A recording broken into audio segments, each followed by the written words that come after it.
जम्मू काश्मीर सरहद पर पाकिस्तान सतत अवरचंडाई કરી રહ્યું છે। જમ્મુ કાશ્મીરના નૌશેરામાં પાકિસ્તાન તરફથી મોટાર નાખવામાં આવ્યા હતા અને તેનું નુકસાન ભોગવવું પડ્યું માસૂમ બાળકોએ।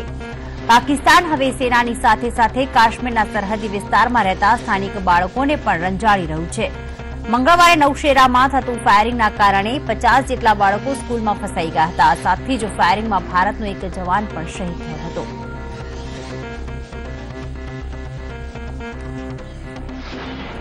जम्मू काश्मीर उरी में सेना एक जवाने मेजर ने गोली थी वींधी नाख्या। जे जवाने फायरिंग कर्યું તે ડ્યુટીના સમયે મોબાઈલનો ઉપયોગ કરી રહ્યો હતો, જેથી મેજરે તેને ઠપકો આપીને કાર્યવાહી કરવાની ચેતવણી આપી હતી। જે વાતથી નારાજ થઈને જવાને મેજરને ગોળી મારીને તેની હત્યા કરી નાખી।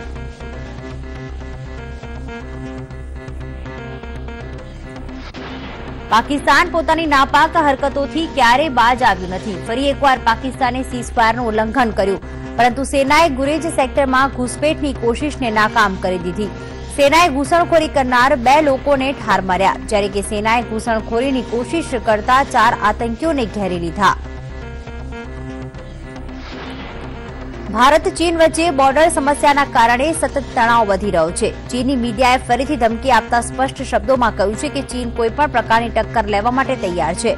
ડોકલામ મુદ્દે ચીન યુદ્ધ કરવાથી પણ પાછું નહીં હટે અને જો આવું થશે તો ભારતને તેનું ખરાબ પરિણામ ભોગવવું પડશે।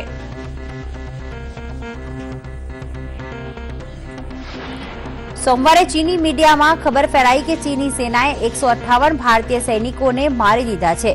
પાકિસ્તાની ચેનલ પર પણ આવા સમાચારો ચાલ્યા હતા, પરંતુ ભારતે આ તમામ સમાચારોને ખોટા ઠેરવ્યા છે। આવા ખોટા સમાચાર ચીની સેનાના તિબ્બતમાં નવો અભ્યાસ કર્યા બાદ સામે આવી હતી, જેમાં દુશ્મનના વિમાનો અને ટેન્કોને લક્ષિત કરવાનું પણ સામેલ હતું। આધાર કાર્ડ સાથે જોડાયેલા તમામ મુદ્દાની સુનાવણી દરમિયાન સુપ્રીમ કોર્ટે કહ્યું છે કે 9 જજોની બેન્ચ નક્કી કરશે કે આધારને પાન કાર્ડ સાથે લિંક કરવાથી કોઈ પ્રાઇવસીનો ખતરો રહેશે કે નહીં। આ મામલે હવે આજે સુનાવણી યોજાશે। ભાજપની કેન્દ્ર સરકાર આખા ભારત માટે એક દેશના મંત્રનો જાપ કરી રહી છે, ત્યારે બીજી તરફ કર્ણાટકની કોંગ્રેસ સરકાર તેના રાજ્યનો અલગ ઝંડો તૈયાર કરવા માંગે છે, જ્યારે કોંગ્રેસની સરકાર દ્વારા 9 સભ્યનો એક સંઘ પણ તૈયાર કરવામાં આવ્યું છે।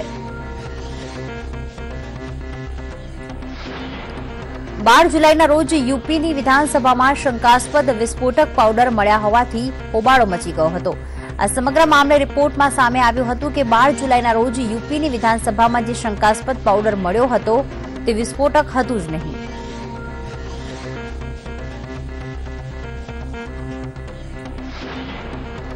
વડાપ્રધાન નરેન્દ્ર મોદીની શ્રેષ્ઠ કાર્યશૈલીનું વધુ એક ઉદાહરણ સામે આવ્યું છે। પટિયાલાની સનોર વિસ્તારની એક વિદ્યાર્થીનીએ પીએમને એક લેટર લખીને રાજઘાટના કર્મચારીઓ દ્વારા વધારે પૈસા વસૂલાઈ રહ્યા હોવાની ફરિયાદ કરાઈ હતી। આ પત્રને પીએમઓએ ખૂબ જ ગંભીરતાથી લીધો હતો, ત્યારે પીએમઓએ કાર્યવાહી કરતા રાજઘાટ કમિટીએ તે કર્મચારીને ત્યાંથી હટાવી દીધો છે।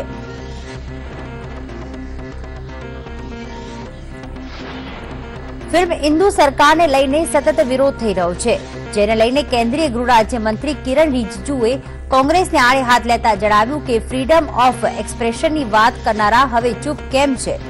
રાષ્ટ્રીય પુરસ્કાર વિજેતા ફિલ્મકાર મધુર ભંડારકરની ફિલ્મ હિન્દુ સરકારના પ્રમોશન માટે પ્રેસ કોન્ફરન્સ કરી રહ્યા છે, પરંતુ કોંગ્રેસ કાર્યકર્તા ભંડારકરની પ્રેસ કોન્ફરન્સ નથી થવા દેતા।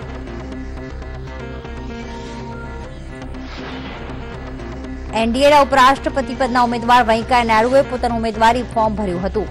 આ દરમિયાન વડાપ્રધાન નરેન્દ્ર મોદી, ભાજપના અધ્યક્ષ અમિત શાહ, લાલકૃષ્ણ અડવાણી, સુષ્મા સ્વરાજ, અરુણ જેટલી સહિત એનડીએના અનેક નેતાઓ ઉપસ્થિત રહ્યા હતા। ઉમેદવારી વખતે નાયડુ ખૂબ જ ભાવિક જોવા મળ્યા। નાયડુએ ત્યારબાદ મીડિયા સાથે વાતચીત કરી હતી।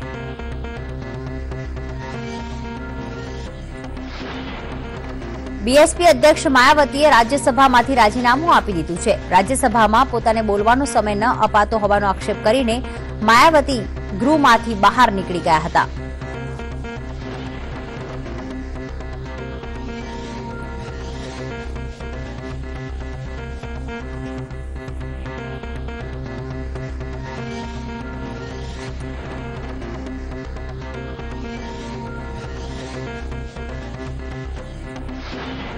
છેલ્લા કેટલાક સમયથી ભારત અને ચીન વચ્ચે તણાવનો માહોલ સર્જાઈ રહ્યો છે। આવામાં ચીને ફરી એક વખત ભારત પર સિક્કિમના ડોકલામમાં ઘૂસપેઠનો આરોપ લગાવ્યો છે, જ્યારે ચીનના વિદેશ મંત્રાલયનું કહેવું છે કે જો ભારત સિક્કિમની સીમા પરથી પોતાની સેના પાછી ખેંચશે તો સીમા પરનો તણાવ ઓછો થઈ શકે છે।